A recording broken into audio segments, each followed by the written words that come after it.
রাজধানীর ever care হাসপাতালে চিকিৎসাধীন অবস্থায় রয়েছেন বিএনপি চেয়ারপারসন বেগম খালেদা জিয়া। তিনি দীর্ঘ কয়েকদিন ধরে অসুস্থ অবস্থায় এই যে রাজধানীর বসুন্ধরায় অবস্থিত এভার কেয়ার হাসপাতালে এখানে চিকিৎসাধীন অবস্থায় রয়েছেন এবং খালেদা জিয়ার শারীরিক অবস্থা উন্নতির দিকে হলেও বিমানযাত্রার মতো নয়।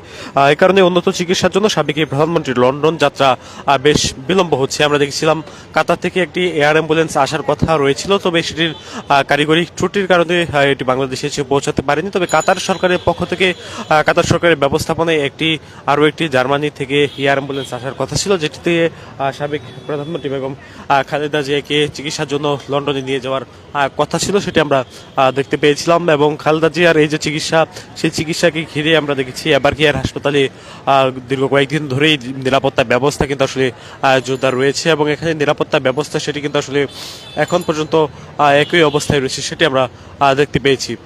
আপনারা দেখেছেন খালেদা জিয়াকে ভিভিআইপি ঘোষণা করা হয়েছে, অর্থাৎ অতি গুরুত্বপূর্ণ ব্যক্তি হিসেবে তাকে ঘোষণা করা হয়েছে, যার জন্য আমরা দেখেছিলাম এসএসএফ এর নিরাপত্তা, পাশাপাশি আমরা দেখেছি পিজিআর অর্থাৎ প্রেসিডেন্ট গার্ড অফ রেজিমেন্টের নিরাপত্তা কিন্তু আসলে খালেদা জিয়া পাচ্ছেন।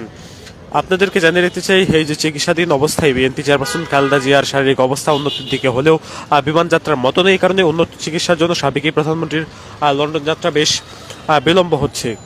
খালেদা জিয়ার চিকিৎসা গঠিত মেডিকেল বোর্ড সিদ্ধান্ত নিলে তাকে লন্ডনে নেওয়া হবে, আর যখন বিএনপি চাইবে তখন কাতার সরকার এয়ার অ্যাম্বুলেন্সের ব্যবস্থা করবে বলে আসলে জানা গেছে। মেডিকেল বোর্ডের একজন চিকিৎসক গতকাল শনিবার সন্ধ্যায় জানিয়েছেন বিএনপি চেয়ারপারসনের অবস্থা আগের চেয়ে কিছুটা উন্নতির দিকে, তবে ট্রাভেল করার মতো নয়। শারীরিকভাবে সেই সক্ষমতা কবে হবে এখনই তা বলা যাচ্ছে না।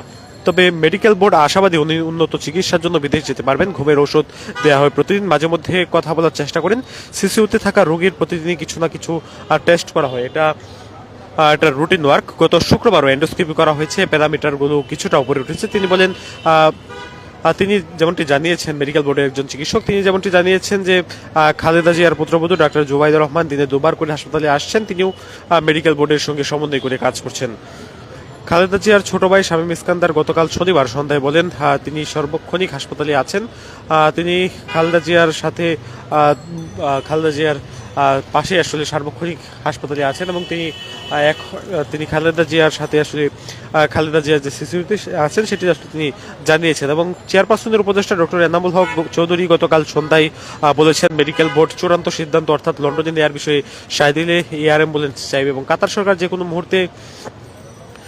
কোনো মুহূর্তে আসলে সরবরাহ করতে প্রস্তুত রয়েছে বলে আসলে জানিয়েছেন।